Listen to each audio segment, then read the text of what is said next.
Hello, welcome to Gish Gets Fit, or welcome back if you are not new.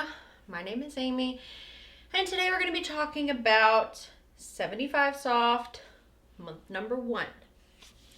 If you're not following me on Instagram, I started 75 Soft the challenge on June 24th, I think.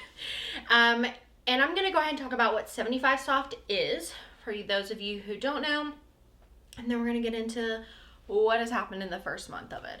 So 75 Soft is a variation of a popular workout, fitness, wellness challenge called 75 Hard. So let me break down the differences for you.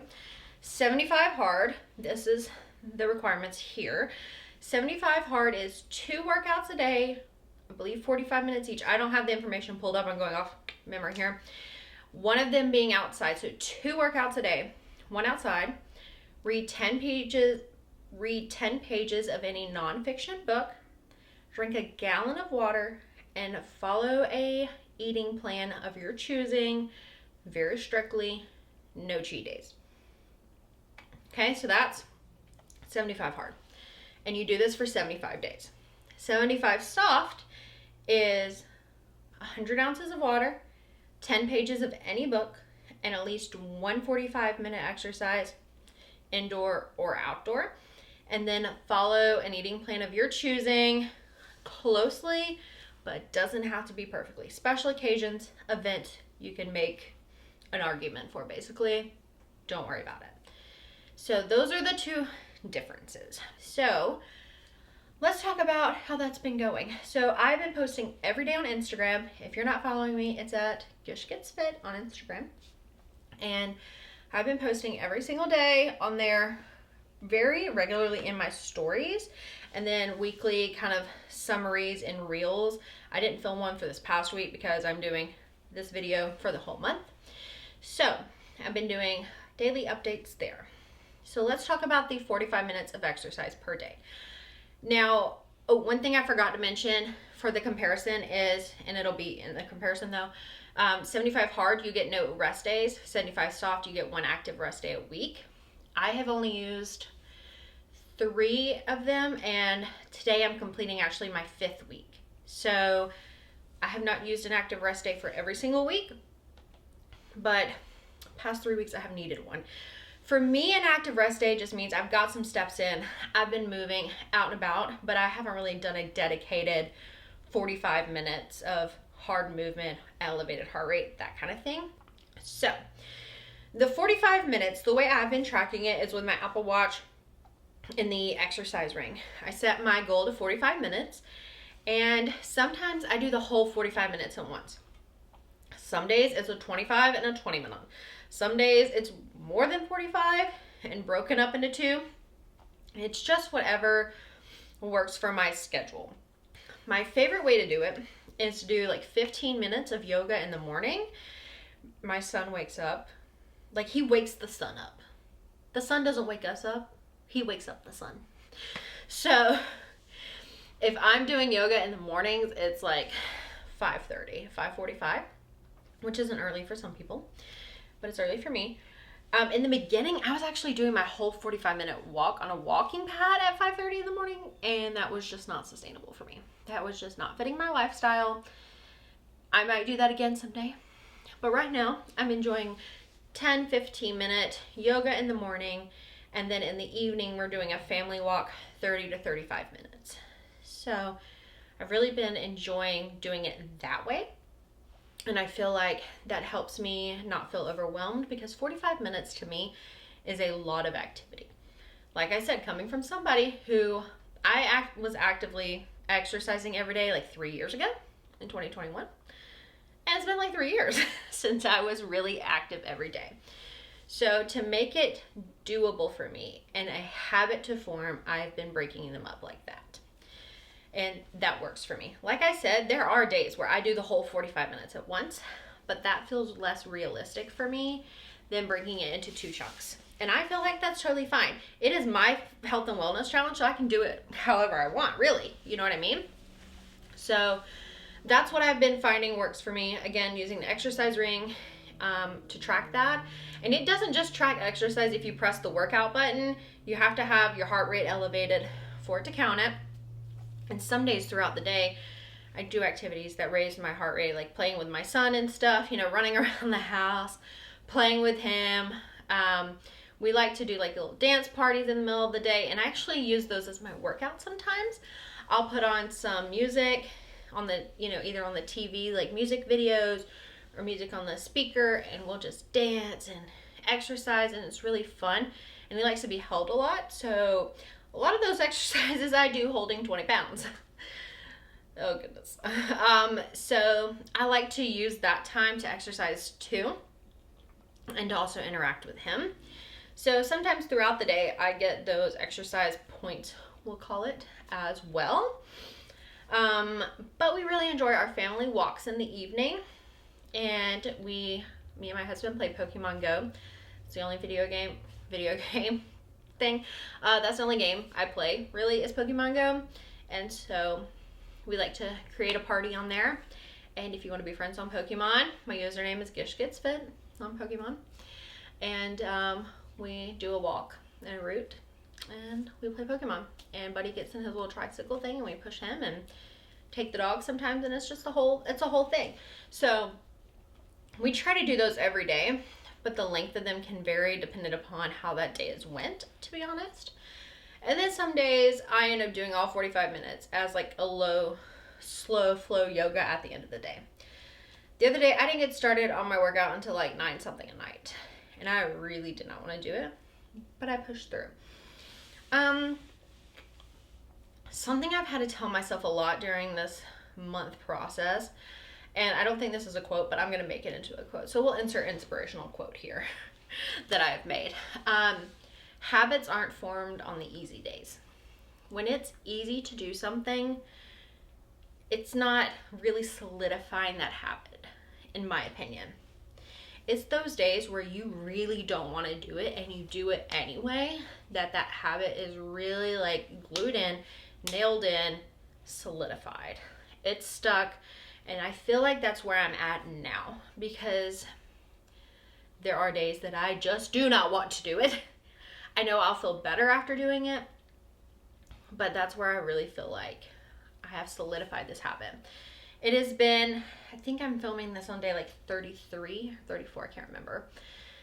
So I feel I've been doing this for over a month, and like I said, I've only used 3 active rest days that entire time, and I feel like I've got the habit. It is really part of my routine now. I don't really have to fit it in. It's just kind of in there. So like tonight when we're done with dinner and everything, we're going to go for our family walk. That's just what we do now. When I get up in the morning, I have some alone time and a devotional, and then I get out my yoga mat. That's just what I do now. Now, sometimes at night, even if we've done a walk or whatever, sometimes I get out my yoga mat and I do that as well, just to kind of relax and wind down. So the exercise habit is now an actual habit. It's part of my routine. I don't really have to think about it too much, because I know I'm going to either use the FitOn app, which I'm posting a review soon. I've already filmed it. I've just got to get it edited and up, of the FitOn app. So I'm either using that, YouTube, or I'm going for a walk.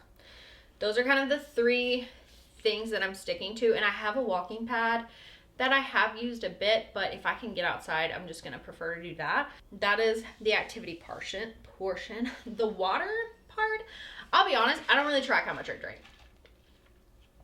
This is 40 ounces, so 3 of these is 120 ounces, which a gallon is 128, so that's almost a gallon anyway.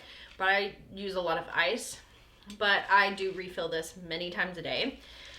So the water part, I'll be honest, I don't really track, because I drink sparkling waters and I drink this water a lot.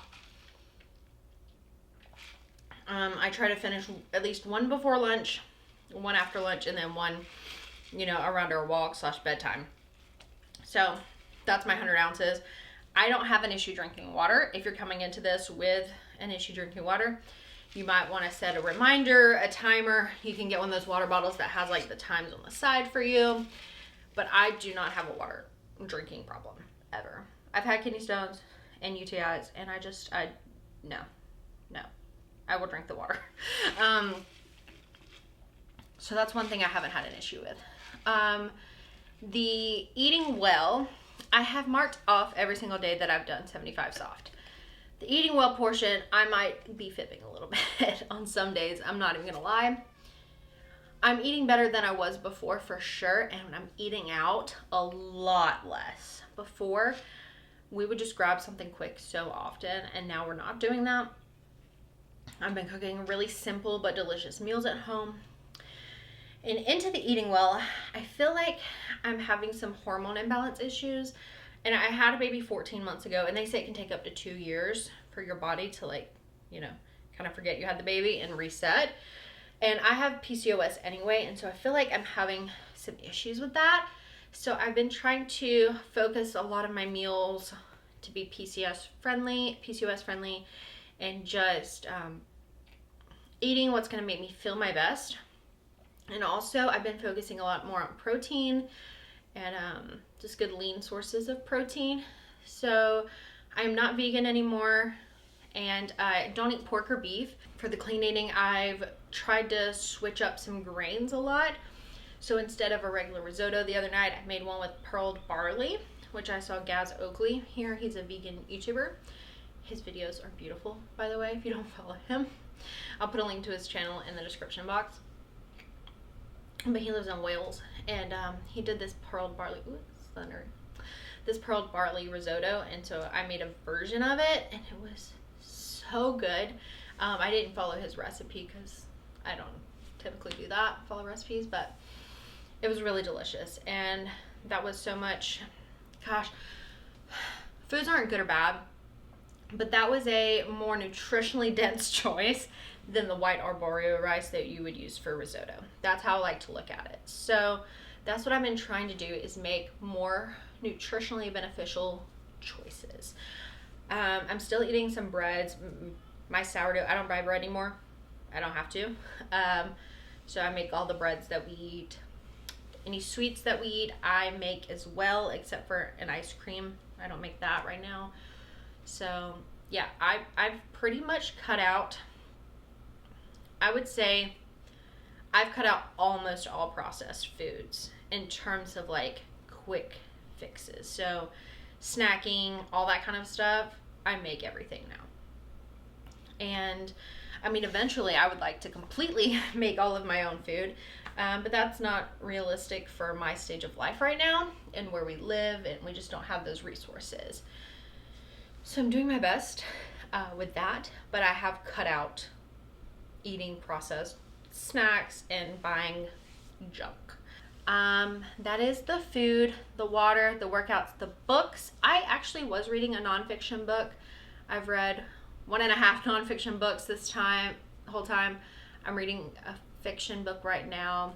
I'm doing devotionals daily, so doing a mixture of reading that I'm really enjoying right now. I, in the evening, have a very lengthy night routine where I read my Bible, and I can journal with that, take any notes I want, highlight. I write in my planner every night, and then I do a journal entry every night and a devotional. So I've really got a lengthy night routine going that's really working for me though. And then my reading, sometimes I'll do when my son is napping because he contact naps. Sometimes I'll do it in the evening, just whenever. I usually read on my Kindle. For right now, that's what I'm enjoying. I have Kindle Unlimited, so that's what I've been doing a lot of. So that is, I think, all the aspects of 75 soft except how much weight I've lost. So I did take my measurements in the beginning, and my measurements haven't really changed yet, to be honest. And me and the scale are fighting a bit, but I also think that I'm a bit unrealistic with things. I am working out every day, which I haven't done in years, right? But I haven't switched up my eating enough, I think, to make a massive difference in the weight loss department. So I have lost 6.6 pounds in the first month, which is awesome. I'm not mad about it, not even in the slightest. But I definitely could do better. And I've been having like a small ice cream every day, and I'm still losing that weight. So I have to start thinking about what can I change or cut back on or alter, and still feel like I'm happy with the way that I'm eating, and not feel like I'm missing out or anything like that, but just make it more calorie friendly, because weight loss does happen when you're in a calorie deficit. So I do think about, okay, so my mini ice cream every day is 150 calories. What if I swap that out? I'm not even saying eliminate, but maybe swap out that with a different snack, or, you know, higher protein type version. So those are things that I'm thinking about, and then going to month 2, I really want to implement. How can I alter what I'm eating to be more nutritionally dense, less calorie dense, and still really enjoy my food? So that's where I'm at with the eating situation. Oh, I was talking about protein. In terms of protein, I've been eating chicken, tuna, shrimp, beans. Those are, and then, you know, whole grains have some protein in them. We've been doing some quinoa quite a bit. So those are the things that I'm really focused on a lot. And I have found a significant difference in how I feel when I am eating enough protein. I'll be honest, when I was doing starch solution, I noticed a difference now, how even when I was vegan a few months ago, I was eating a lot more tofu and beans. How much protein I eat does make a difference in how I feel. I'm not exceeding a high number of protein. I'm not going for a couple 100 grams a day, but I am doing more than like starch solution. So I have been feeling different, and I'm really enjoying that. I'm feeling stronger. While 6.6 pounds is great, I'm trying not to focus too much on the number. I'm happy with it, of course, but I'm really much happier with how I'm feeling in terms of my strength. I feel a lot stronger in my arms, my legs. I have to walk at a faster pace to get my heart rate to the same level as before, if that makes sense. So like before, when I would do like the walking pad, I could be like 1.8 miles per hour and my heart rate would be really high. But to get that same heart rate now, I have to go like 2.2 miles per hour. So I'm seeing my cardiovascular health change a lot through this walking and through the yoga, and I'm really happy about that. Haven't really paid attention to my resting heart rate to see if that's changed at all. But anyway, I'm gonna wrap this up. Thank you so much for watching. Thank you for being here. I am on month 2 now, and I will check in with you guys on that in a little bit. So stay tuned for that. Thank you. Don't forget to subscribe, and I'll see you in my next one. Bye.